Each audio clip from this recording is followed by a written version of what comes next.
Welcome back to Game 2 between Team Singularity and PPK, where PPK just lost Game 1 after 1 hour, and Singularity finished it off with the Scion passive. That is a bit of a spoiler for those of you who just joined us, but those of you who were here to see that, you know that more is coming. So, Henning, what are our expectations going into next game? Like, that game was absolutely insane. How do you top that? I mean, I'm not sure if they're gonna be able to top that in any way. I mean, that game number one was the one of the best games I've seen ever. Not in terms of game quality, but in terms of like entertainment, the back and Yeah. forth, the flow coming like all the time, like being so close in every team fight. In terms of like the quality of the games, there were definitely things that they could have been improving on. I think when you've got a snowballing full AP Echo, I think putting him off in a side lane, getting more value out of that split pushing when he has the TP as well, is a good choice. I also think that the team fight positioning of the bottom lane from PPK, specifically KRP and Cookie, were not able to make too many things happen in those team fights. Cookie was caught multiple times out of position, and sure, you can say that also KRP's responsibility to keep his AD carry safe when he's playing a support like the Braum. So there are things to improve on for both teams, but in terms of like entertainment value, it's hard to improve from that one. Like, entertainment value was up here. Like, you can't improve from that. But I do agree with you that are a lot of things like these teams really need to consider going into game two. For me, I would worry about the sort of style that PPK went with. They going with the sort of global pressure, with the Shen, with the Talia. They kind of didn't really make it work. Sure, you had Finn in side lanes, and as soon as he was starting to reach any important objective, reaching the inhibitor turrets or just reaching turrets in general, there came the immediate engage from Singularity, responding to it, forcing him to go into the fight. And Singularity as well, they just decided, either we're going to take this fight when we want top, or actually, a lot of times, they just backed off immediately, forcing Finn to not use his ultimate, using his TP for any real good use in the game. And same goes as well for Eternity on Talia, using the Weaver's Wall, like, great examples where you could capture the team, like splitting them off, but at the same time, like, that was it. And that's not the only way you're supposed to use Talia. I think it contributed like pretty well in terms of the damage, but yeah, I gotta agree with you, especially when it comes to the top lane. I think a like big choice that they made this game is to put Finn on more of a supportive champion rather than a top lane carry, which is one of his big strengths. Like, he's known for his Kled, he's known for these champions that can punish really hard in the 1v1 situation. So getting Finn into a beneficial matchup, getting him on top lane carry could be a way to really change the flow of the game, because now it was like a lot about these team fights, and I've got to say consistently Singularity came out on top in the team fights, while PPK had like smarter rotations and better like understanding and how to play around objectives, dance around the Baron, and find the picks. So I think if these teams should play according to their strengths, Singularity wants to go for an engaged teamfight comp once more, and PPK wants to play a comp that do not want a teamfight. So something like a split pushing top laner and then just a safe wave clearing team to complement that. And also, like, more ways just to keep Cookie safe, because Cookie, like, did really well in those extended fights where he was kept alive, but it wasn't really him who kept himself alive. It was just the entire team just collapsing on top of him, just building a big pile of bodies. And it's like, okay, you know what, we're just gonna try to keep, like, we're gonna keep Rexon away, we're gonna keep Rolliget away, we're gonna keep, like, everyone just back off our AD carry. And of course, it's the worst. I mean, Cookie can't really do much on worst except to flash and run. But at the same time, that makes me wonder, like, is Warriors really the go-to ADC for him? Or should we see, like, an attempt, at least, from PPK to try to opt to go for something else? I think that the Tristana is a big pick that could come up here. Was it slightly nerfed in patch 8.5, which we are playing on, but if it goes through the pick ban phase, or the ban phase rather, I think it could be a great pickup to have a lot of safety, to have some all-in potential early on, and they have, I mean, they're a strong duo in Cookie and KRP, as well as like the huge late game carrying potential with the immense range. So Tristana is definitely a champion to look out for both of these AD carries, but specifically for Cookie. Absolutely. And on the other hand, Menjai and Peterson. I love the way that Peterson sort of plays this very aggressive style on his support, sacrificing himself a lot for Menjai, just keeping him safe And Menjai, like, he really showed up. He was always around for the fights to just bring consistent damage on in opposition to Cookie, who was almost always taken out in the early stage of the fight. And of course, again, that is not all about Cookie or all about Menjai. It has a lot to do with these supports and their play style as well. So looking at picks and bans again, let's see what they're going for this time, as Saya and Jana have been banned from Team Singularity, and it's the Caitlyn ban from PPK. So Singularity does not want to give Cookie and KRP the opportunity to pick up the Saya and the Raikkonen combination with the Tristana ban out as well. This shows the bottom lane priority. The big AD carry still open is the Varus. Are we going to be seeing the Varus ban right here for PPK? If not, I suspect that it's going to be a potential first pick for Singularity to force Cookie onto a lower tier AD carry. How far down in the AD carry pool do you want to go? The answer is just about to be delivered from PPK here. Camille has been banned now as in Singularity, worrying a little bit about Finn as the carry top laner. And we're just seeing the Sivir ban versus Menjai, leaving Wars open still. And of course, like we saw in Game 1, Wars is the kind of ADC that can be completely abused. You can just get on top of him if you have a huge engage composition and knock him out before he's able to do anything. But that also has a lot to do with the rest of the team comp and the support. So still, just picking him up as the first pick. A good choice with Team Singularity, forcing Cookie onto something else. Totally agree with you right there. I think this is not a situation where you need to pick an AD carry for PPK because it's not going to be taken away from Singularity. I think you're pretty much forced to take an AD in the first 3 picks right now, but I think now you can pick something like a jungler. There are every jungler in the game is open. You can go for something like a Sejuani if you want to make that sort of a choice, but I think the Olaf or the Skarner should be the go-to picks right now for Chronos. And we know that KRP is a big fan of the Braum. It's also very versatile, so picking it early on really doesn't show anything, like tells the enemy team anything about your playstyle. And I really want to see Kerp like try to show up a bit more on his Braum. I think he did a decent job throughout the first game, but at the same time, like, there were a lot of times where he and Cookie sort of were zoned away from each other, and you really need to be like the Braum that just sticks on top of your AD carry. You don't want to be the one who dies first. So I think Kerp did a decent job, but I think we need to see more than decent if they're going to be able to win game 2 and take this to a 1-1. It's the Olaf pick now, and the response is, of course, the Skarner for Roligan. A bit surprised to see that Roligan was allowed to play Skarner again. And now, oh, this is also great with the Taric pick from Singularity. As a team who likes to engage, I love to see the Taric. I like to see the Taric both as a, like, mostly as a reactive support. I think is really good at reacting to what the enemy team is doing with the stuns, the armor, the heal, and everything. And I'm interested to see how deep they want to let Cookie go down in the basement when it comes to the AD carry pools. There is the Ezreal locked in. Used to be perhaps the strongest champion in the game a couple of patches ago, has been receiving back-to-back nerfs, and right now I'm not sure how strong that champion actually is, but does a very different jobs and works in a very different way compared to the other standard AD carries like the Varus, the Caitlyn, the Tristana.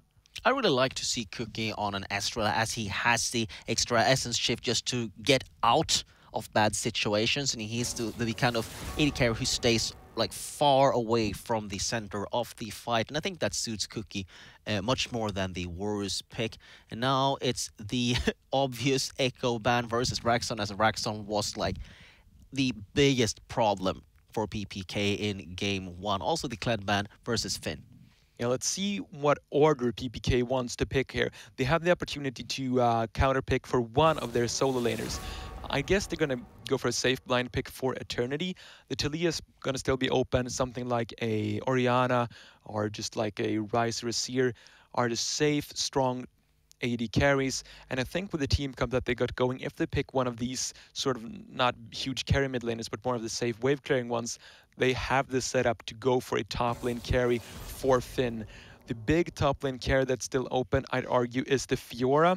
There's also Vladimir, which is not the strongest top laner at the moment, but can work out. Also, Gangplank has been receiving back-to-back nerfs, but is a strong champion in what he can do. Not sure if it's a Finn champion, though. So I want to see a safe mid laner here, and then get Finn on a good matchup as a top lane carry. Cassiopeia still open together with the Rise, the Asir. The Corki was banned in game 1, now being the champion of choice for Eternity. This is something very interesting to see. Both Corki and Israel together with the Braum. There's a lot of ranged attacks here that with the extra attack speed from the Double Trinity Force with the extra power spike. Love to see that. The Shogat response from Team Singularity. I would be very surprised if this is not going to be a top lane carry from Blomsterfin here. They have a lot of, I mean, when you have a split pushing top laner, you really want the rest of your team to have a good wave clear and be very safe. And that's exactly what they have. Both last game they had 2 immobile carries. This time they have 2 mobile carries.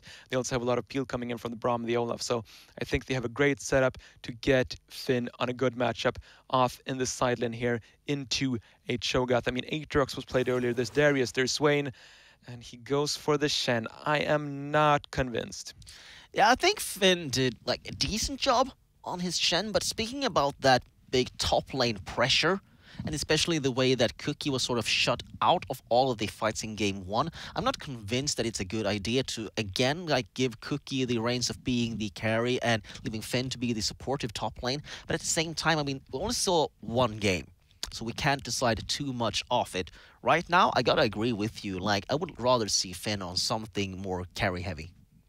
Yeah, versus the Cho'Gath, he's just going to be fine on this. Shen has the denial of the auto attacks from one of his abilities to deny the Whirlpool Spikes from the Cho'Gath. Still just going to be an even tank matchup up there. Interested to see the summoner spells here. I think this is telling from both mid laners, with Raxon going TP on the Talia, while Eternity is on the heal for the Corki. So this is Eternity saying that I want to be strong in the 2 versus 2 and the 1 versus 1. Strong early fighting in the laners, whereas Raxon wants to be able to TP back to the lane and help his side lanes. And as I say that, he switches to the heal. So should have learned not to talk about summoner spells before the countdown. Should never mention the summoner spells. But I think it's interesting to see Raxon go with Talia.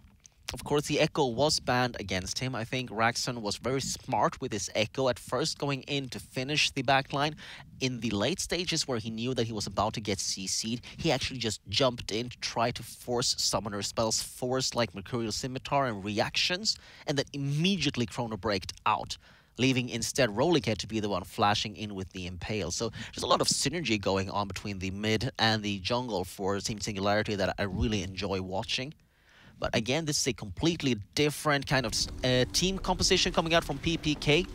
It's sort of similar team composition in a way that there's a lot of ways to engage for Team Singularity. But again, I mean, anything can happen. Game 1 went to 1 hour game with opportunities to end on both sides. So anything can happen, really. I'm just excited to see what it will be. Yeah, I mean, PPK is going more towards a poking style of a team. If we see the 5-man group sieges from PPK, I think that they have a big opportunity in the poke war before in those fights. So if they can get like the rockets coming down from the Corki, the Qs going down from the Ezreal, that is going to be a good opportunity for PPK. They do have the good disengage as well coming in from the Shen and the Braum, which is very important.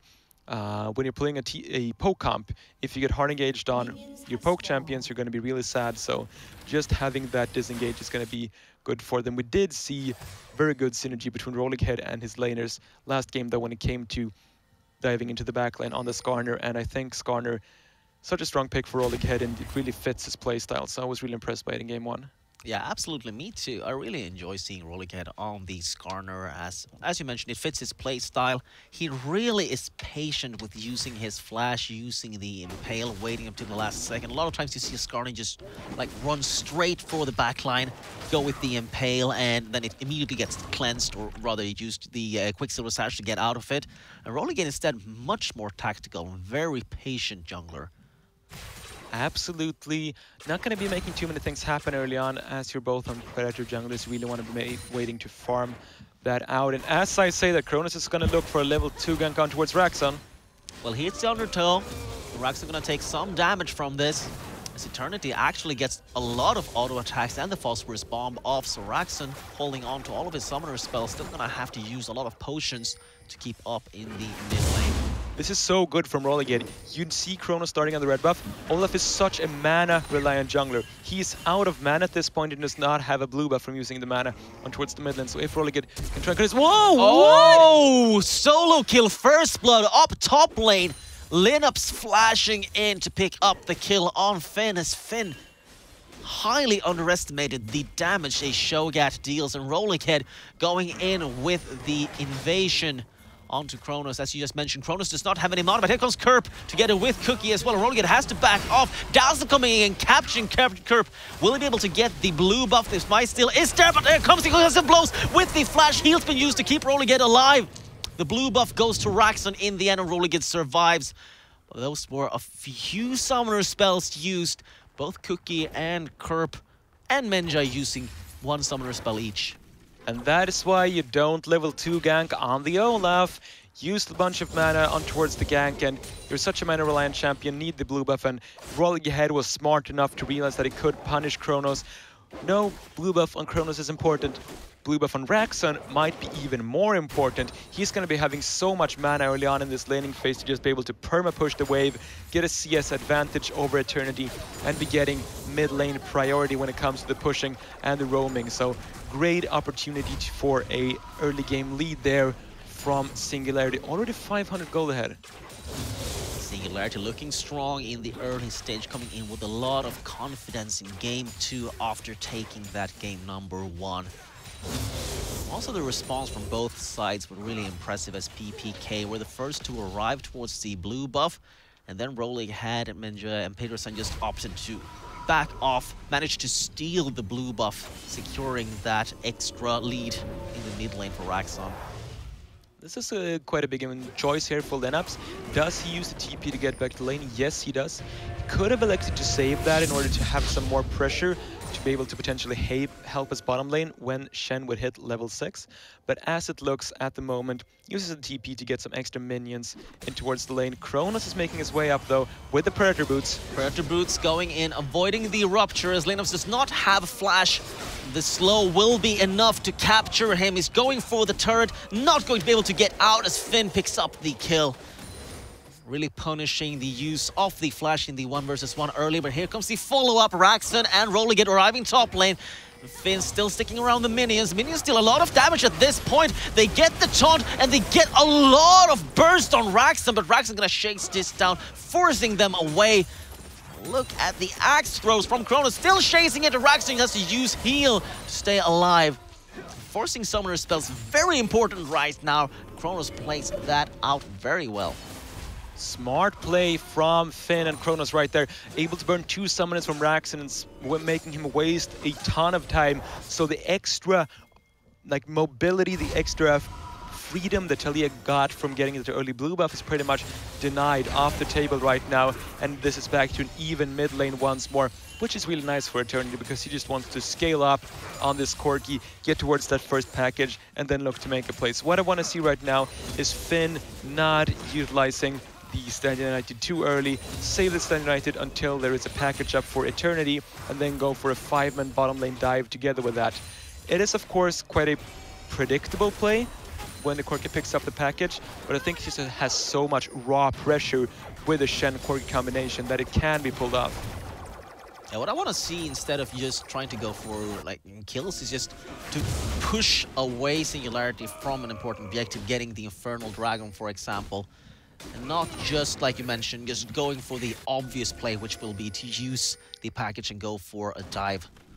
The pressure of having such a semi-global ultimate, or passive in this case, is just so strong. But at the same time, of course, Raxon has been showing up on his Taliyah, pushing a lot in the middle and has a little bit of a CS lead with the extra he got from the blue buff in the early stages.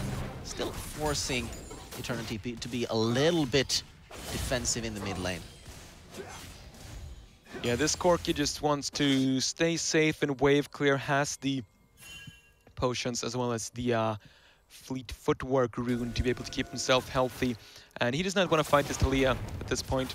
Taliyah has more gank setup then the Corki, but Corki has the extra safety coming in from the Valkyrie, and that is why he is a popular mid lane. Of course, he has a good bunch of damage, but that Valkyrie is really what makes him stand out. So few of the meta mid laners today have that extra mobility to be able to get away from a potential gank, and versus a champion like the Skarner, having that mobility spell is going to be so big. And as I mentioned earlier, Eternity and Cookie both with reliable escapes this game, which they did not have last game. So 2 mobile carries instead of 2 mobile ones are going to be so important up against the Shogat and the Skarner, because they rely so much on closing the gaps. Also, no on the hunt to help the Skarner out this time around. Kronos looking for Rolling Head. He got the level 6 advantage, as Rolling Head is only on level 5, and Rolling Head is going to hide out in the top Cry Bush. Will not be spotted out this time, so Kronos still playing smart. Force Rolling Head to delay his level 6 just a little bit longer. And just as I say that, of course, he gets it from the extra EXP from top lane. In mid lane instead, Kronos going in together with a fantastic ultimate, gonna secure a kill, giving it to himself. As he's now moving towards the dragon as well. It has been warded. So Team Singularity, knowing what's up, Rolling Head will start moving towards it. A great pickup in mid lane. With the bottom lane pressure, they can for sure go for this dragon, and good damage coming in from Cookie. Uses Dark Shift defensively, and Skarner is here. Oh, very aggressive playing, a big mistake. Kerp gonna flash out to make sure that he does not give up his life. Dragon still going over to PPK, so that's very important. They got the Infernal Dragon, even though they lost Cookie, but Cookie arcane shifting forward. Not too sure what that was about. Yeah, Cookie, he's been one of the most hyped up AD carries in this tournament. I was really hyped to see him play as well, but it's not impressed so far. I mean, that situation you can't really blame on Cookie alone. It's more of a team communication thing, realizing that, oh, Skarner could be around the bottom side. He thought that he was safe because he had the extra team members on that side of the map, being on the Infernal Dragon, but still arcane shifting straight into a Taric. It didn't even look like KRP was on the same page, being there to get the shield up for him. KRP was a couple of seconds late coming in there as well. Eternity with a package though. Where will he go right now? Bottom lane just arriving. Going towards mid lane again, not going to lose any CS, picking up blue buff. But that is the big question. Where will Eternity use the special delivery? The top lane is very tanky. Of course, it might be hard to make something happen up there, but Eternity like hovering around and actually losing the special delivery without using it. Yeah, and that is one of the big things when you're playing as the Corki. You have to choose when you recall, do you pick up the package? A lot of new Corki players just picks up the package automatically because that makes it go on cooldown so you get the next one faster. But often the smarter choice is to wait for the correct time to actually get the package down when you can use it for something, and did not look like that was the proper time to take it. Raxan is roaming with Weaver's Wall available, perhaps wants to go for something in the bottom lane, but the strength of the Ezreal Braum lane is that if Ezreal can jump over the Weaver's Wall, Braum can jump after, so they do have the tools to get away from that scary Taliyah wall. And Taliyah putting down a lot of pressure on the map, as we saw Cookie and Kerp immediately backing off as soon as Raxan disappeared in the mid lane. But that gives Kronos a smart choice, just to go for the Rift Herald. As I'm not sure if Rolling Head was spotted on bottom lane, if they saw him on a ward, if they just suspect that he's down there. But Kronos is going to pick up this Rift Herald for free. Yeah, good pickup there for him. There is going to be the bottom lane roam from Raxan. Rolling Head, there is no stand united for Finn. Rolling Head going in with the Predator boots. He has been spotted on the ward. Cookie going to use the Arcane Shift, but Weaver's Wall is there. Cookie already used the Arcane Shift. He has the flash though. Going back in. The damage is on point on Rolling Head, coming up with the Cosmic Radiance. Too little, too late, as Peterson did not react in time. And what could have been a good tower dive instead turns into a kill for PPK. Getting the Rift Herald as well. Kronos going towards the mid lane. Is he going to use the Rift Herald here to go for the turret? I'm not sure if he's going to hold on to it or not. Not going to be using it. Instead looking to roam towards the bottom side. Maybe wants to force a fight. There is a stand united for Finn if they want to go for this. 2 more auto attacks on Peterson will stun him. Here comes Kronos with the Standing United, flashing in towards the backline, catching Raxon, chasing down Menjai now, and Peterson. There's no way they can get out of this as the stun does nothing on the ultimate of the Olaf, and the double kill for Kronos. Really big pickups right there from PPK. In the earlier fight, they were able to catch down Rollighead, and now with the Herald, this is going to be one tower. Could it even be a second one if they want to follow this up? They might be going for it. A few more seconds left for Raxon and Menjai. I think they're happy with what they've got. Gonna leave the Rift Herald to do her own thing in the bottom lane. Rollighead getting a few auto attacks off on the mid lane. Turret is going to be denied by the Arcane Barrage. And PPK now with a small lead, getting the first tower blood together with a few kills down bottom lane. So far the game is looking to be at a small PPK advantage, almost exclusively coming from that bottom lane tower gold. So now I'm interested to see where does Cookie and KRP go. Right now they are on towards the mid lane, but they're going to be up against the Raxon, who can pretty much one-shot the waves. He did get the minion dematerializer, which increases his damage towards the minions, and with a Talia, that means that this minion wave is not going to be long for this world. So Cookie and KRP could choose to go towards the top side to try to get that tower down, because they won't be able to make too many things happen mid. Meanwhile, Eternity is in a 1v2 in the bottom side. Chain of Corruption missing its target as Eternity was intercepting Ed using the Valkyrie just in time. Kerp moving in here, so it's a 3 versus 2. 3 versus 3 rather, as Kerp has to flash away over the wall. Kronos was not in position to have him jump to him. So that's a flash down for nothing really, as Rollighead, I don't think he actually used anything there.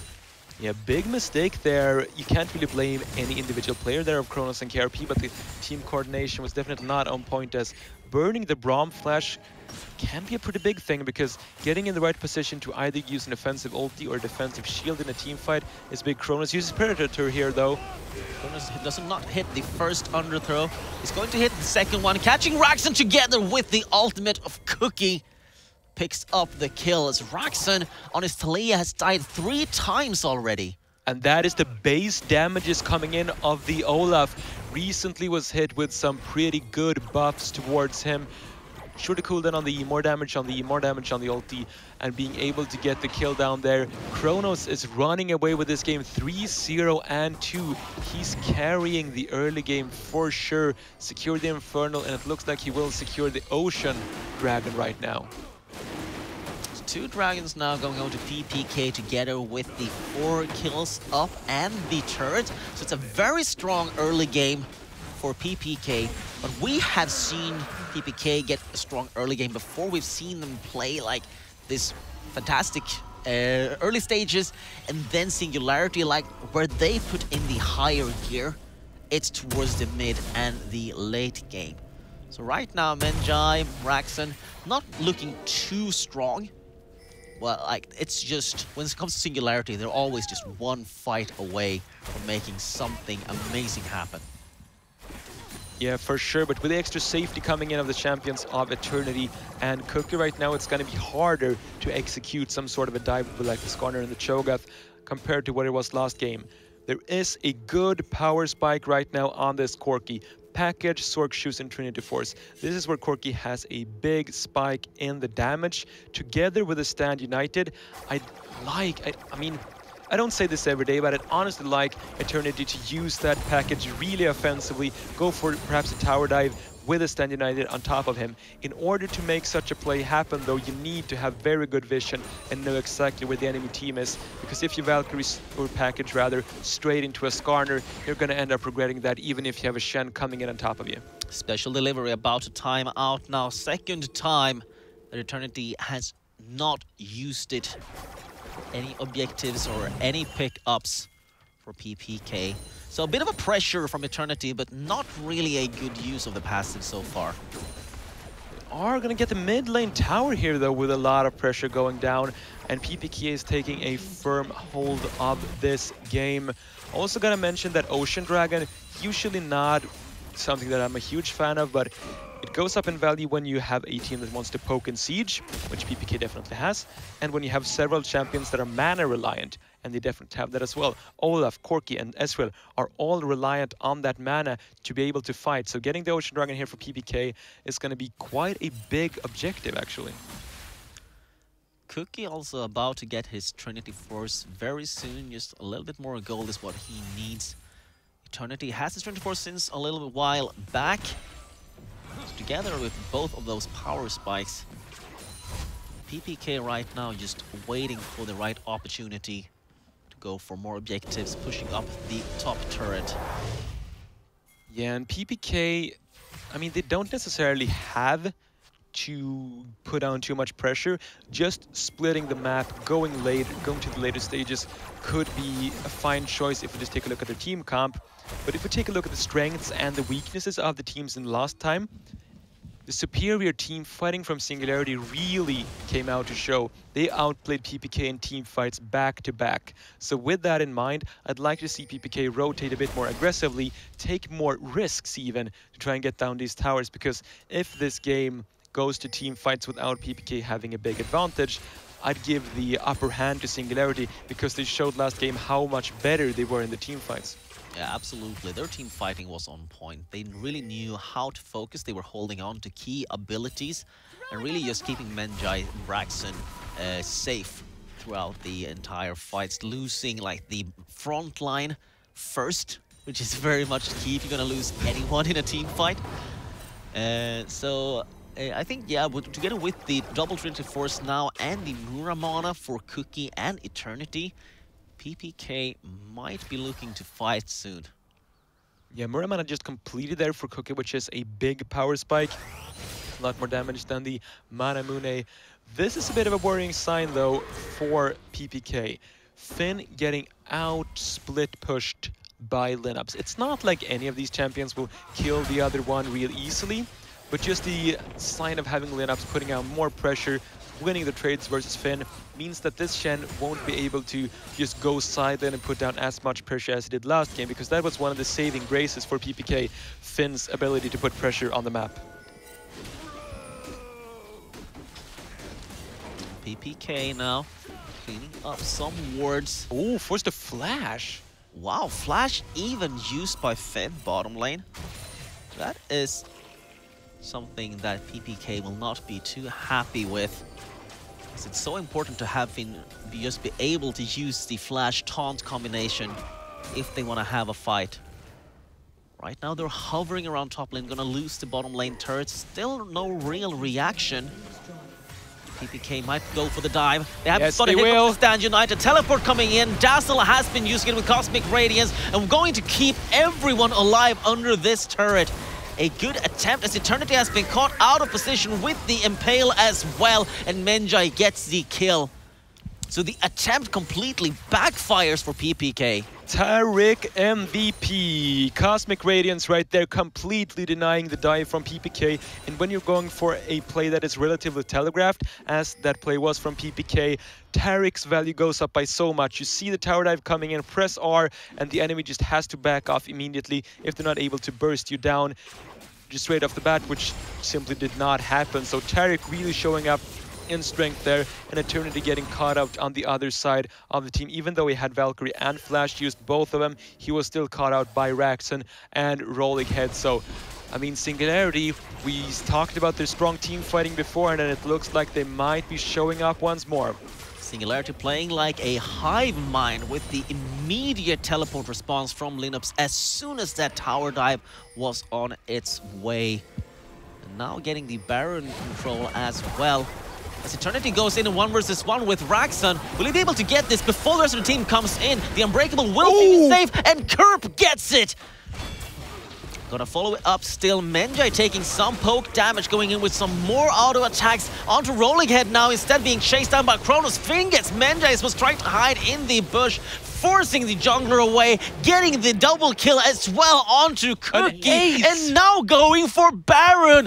A 21-minute ace and a secured Baron for PPK. We just talked about how Singularity had such great team fighting, but their front line was taken out before the fight even started.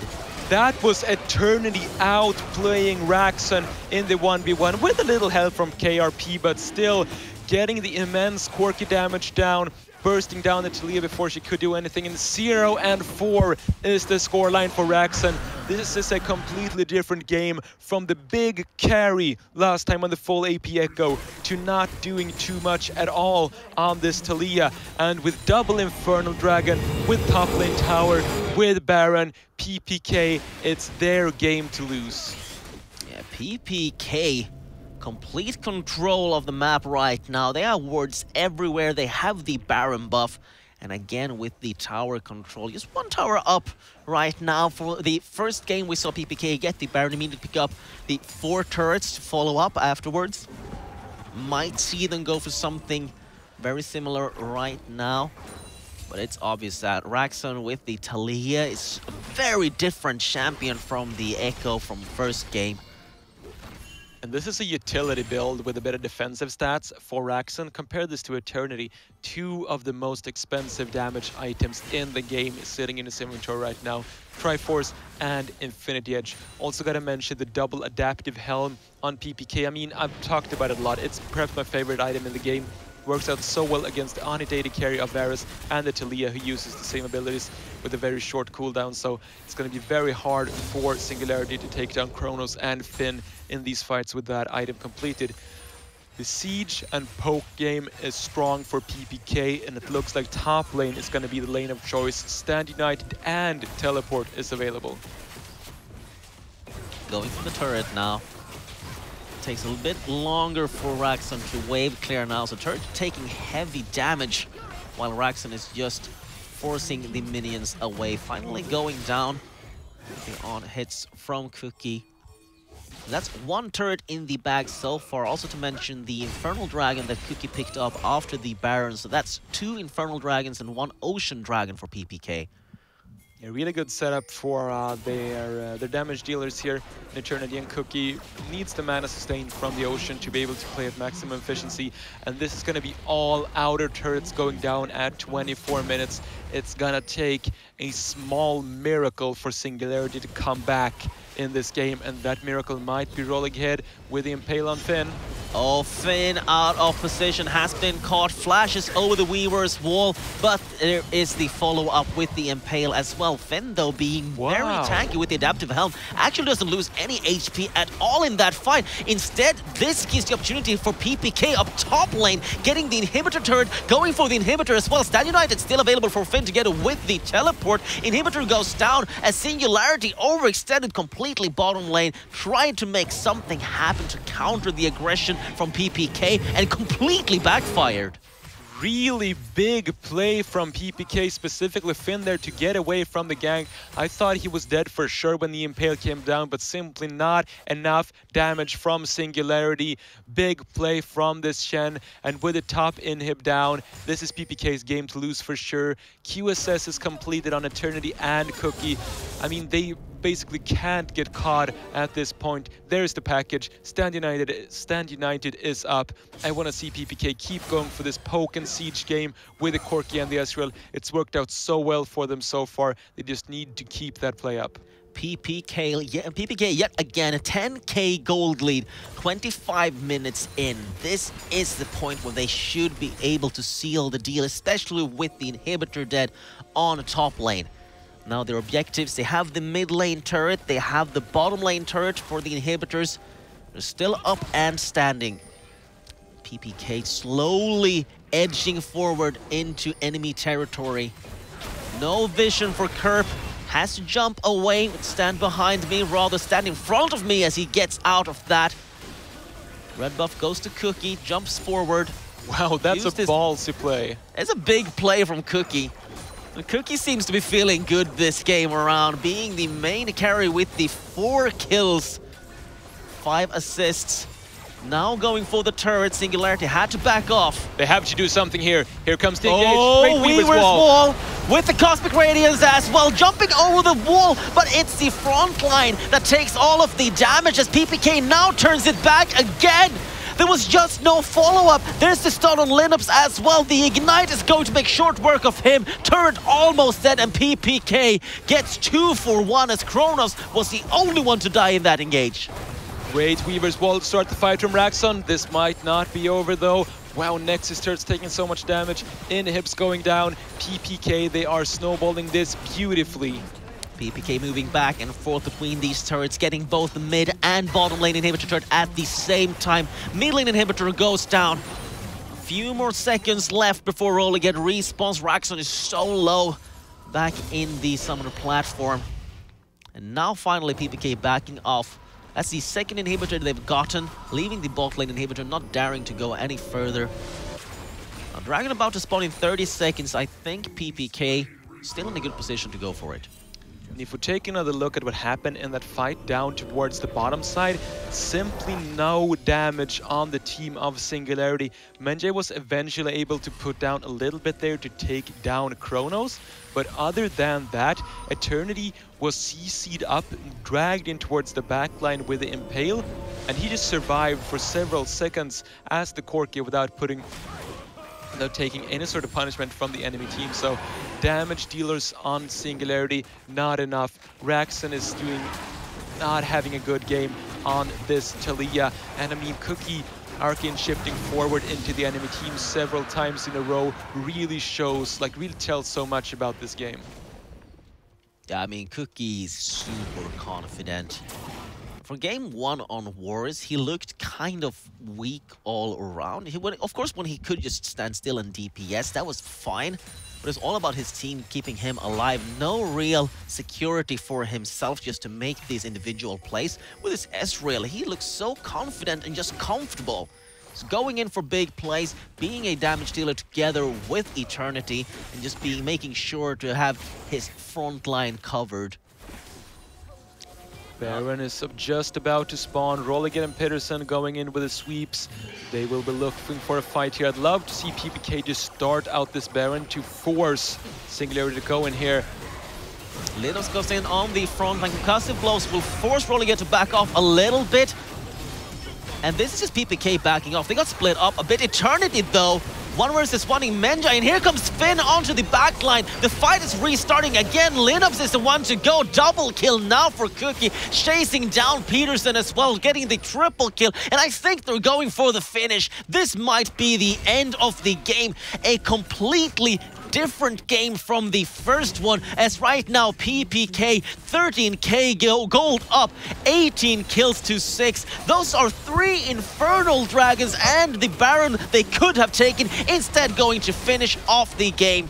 This is not a 1-hour game, this is 30 minutes with a very convincing win for PPK.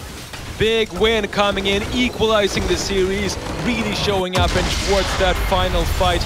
Eternity coming in a bit late towards the fight, finds Menjay cut off from his team and just Valkyries into melee range with a Varus and just like one-shots him on this Corki. So really coming up as a big pick. You can see why it was banned in game 1. Yeah, absolutely. I mean, something that we can take away from this first and second game between these two monster teams is that you should not pick Talia and you should not pick Warriors, because if you do, apparently you're gonna lose. Yeah, looks like those two carries, I mean, they don't have the strongest synergy. Both are immobile, both are countered by the adaptive helm. But still, I don't think that's where the primary problem lies. 100% lose rate in this series. That is absolutely true. We'll see. The statistics do not lie. Stats don't lie, just like hips. Let's see how that will unfold in game number 3, though. If Varus and Talia is going to be on the board, we'll be right back. Don't touch that browser.